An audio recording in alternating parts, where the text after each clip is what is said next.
everyone to Press Start. My name is Jeremy and I hope you are all having a wonderful week. I just wanted to start the video by saying thank you for the reception on the recent video on my top 5 most anticipated games of 2020.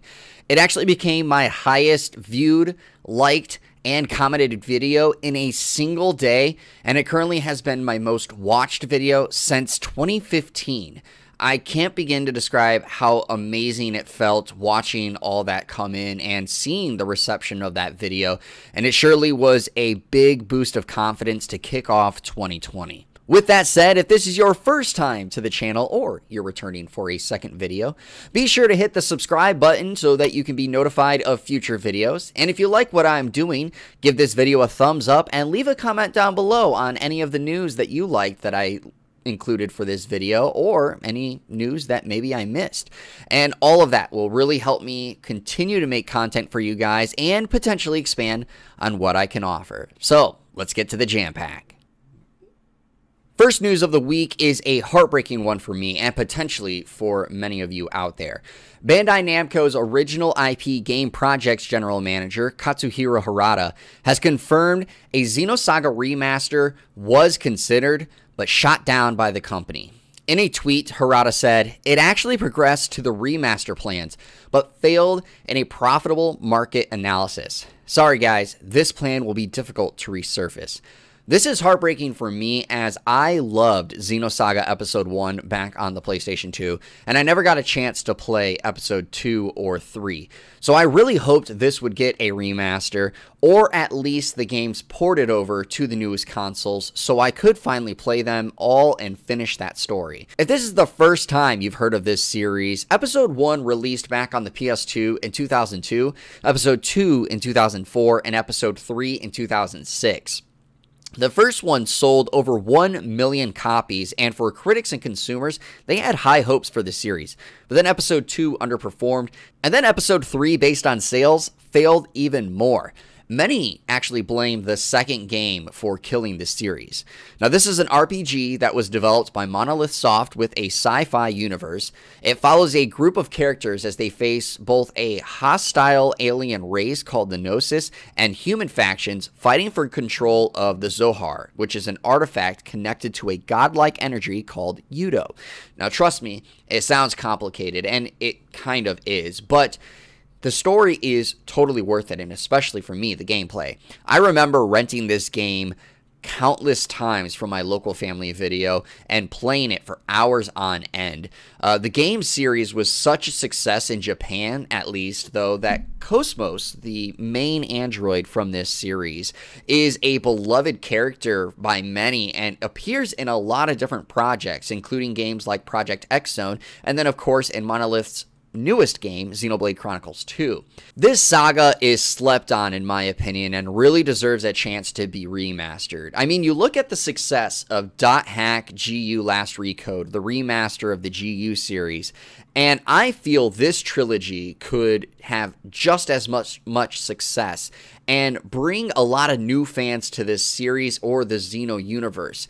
In my opinion, this game is most deserving of a remaster collection, and it would be in my top 2, the only other one being the Shadow Hearts series. I hope Bandai Namco reconsiders this decision and makes an HD collection, or at the very least just ports them to the modern consoles so more people can experience this amazing story. Now a shift to a game that is coming out, just not exactly sure when. PlayStation China Hero Project, Lost Soul Aside, is aiming to release in 2020, according to a new report. This is an action game that began as a project from one person, the creator, Yang Bing, and that ended up landing him a studio, or a team, Yulti Zero Games. Now, with being able to assign different tasks to team members, it sounds like the development stage has really been going well. Yang Bing said, quote, "The milestone is 2020 to release the game. We are shaping the game as best as we can do, not just only for the players who keep supporting us, but also for our investors to have a better business return. In the long run, I hope that we can let this IP travel further by accumulating experience so that our team may deliver something not just in this genre, but also in other genres." What you are watching right now is gameplay video and trailers from 2018 and before. Now, this game has been radio silent for a while. I'm really glad to hear this game is still being worked on. I'm not a huge action game fan simply because I just tire out of button mashing at times, but this game looks amazing when that first trailer dropped back in 2016, and I've had my eye on this game ever since. Now, I know many fans have called it a Final Fantasy-esque game when it was first revealed, and even used it to trash Final Fantasy XV's release. I would say, at least for me, I can see the inspiration behind the game of Final Fantasy, but it definitely is its own unique game. And I hope that that 2020 release comes to be and we can get this game by year's end. Please, if it is released this year, be later in the year. There's so many games in this early part of 2020 that I just will not have a chance to get through it. And I am just hoping to see that this man's creation, Yang Bing, is one that actually turns out to be a great game.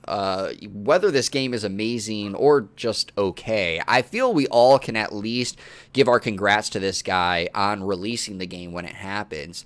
Because, again, this was started by one man, and it's led to a vision that's being seen out by a whole team. So, again, for me at least, good job, Yang Bing. I hope this game turns out well, and I hope we see more things from you in the future.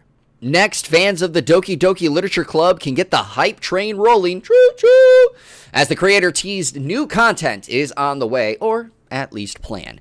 Dan Salvato posted on Twitter, "This will be the year I reclaim my happiness so I can deliver it to others. My goal is to fully return to doing things I enjoy, such as making games. First, releasing new DDLC content, not a sequel, then blowing the dust off of my next original visual novel, which has been on hold for 2 years." Let me start by saying I never played Doki Doki. I want to and still plan to, but I just have so much to currently play that I just never got around to it.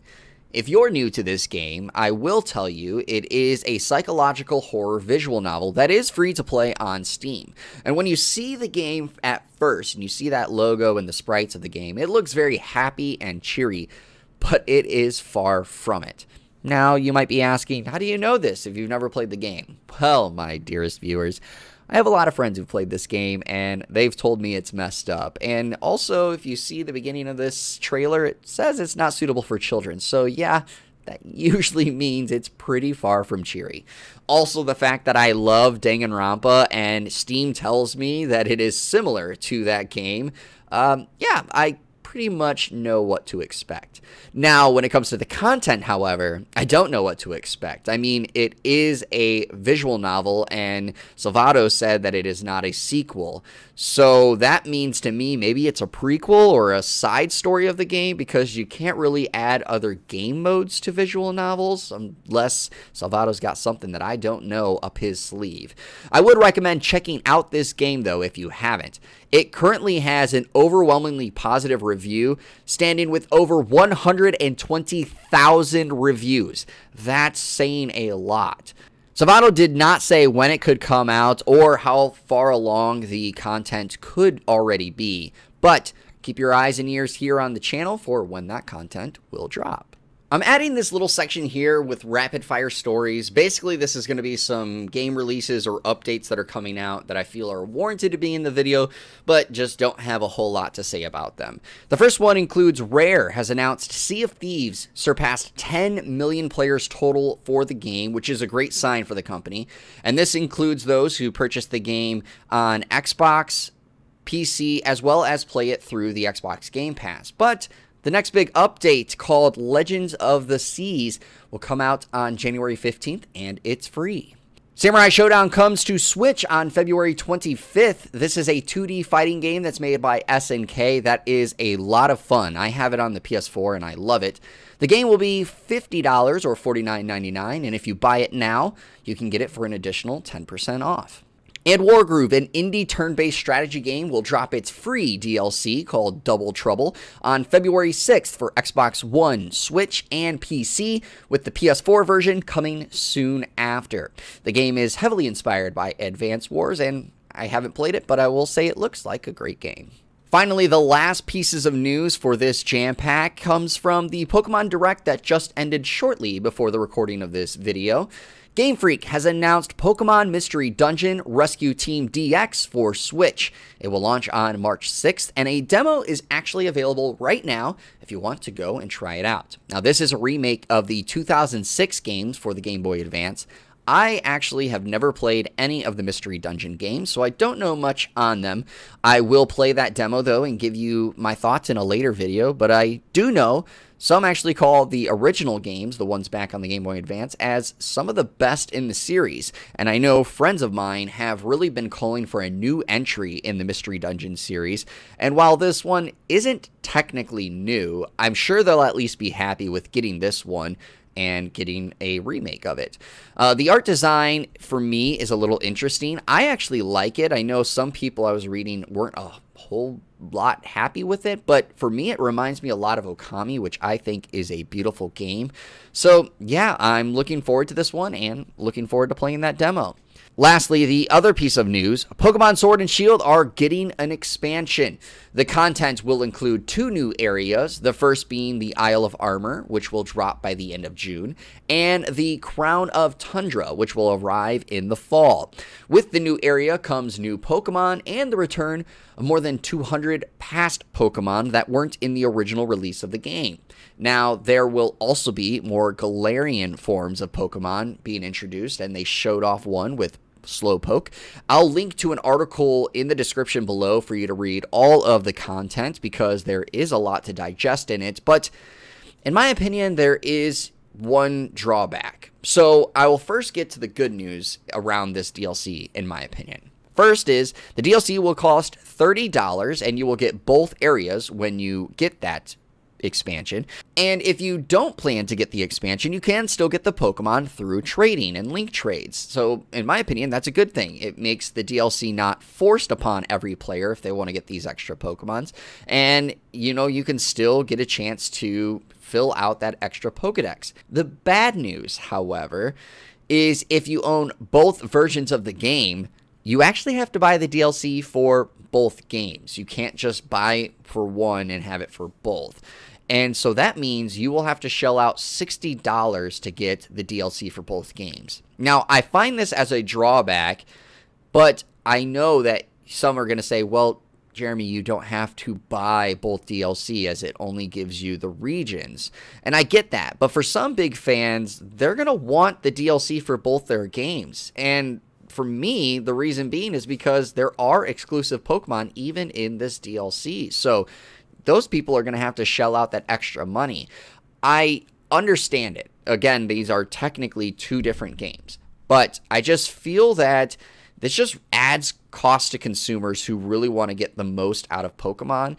And they could have found other ways to do this. Now, I will say, for what it's worth, it sounds like these contents will have a lot of stuff in them, so it's going to be worth the price. I just feel if you have both versions of the game, you should either be able to buy one version of the DLC and have it for both, or at least be able to buy both at a reduced price.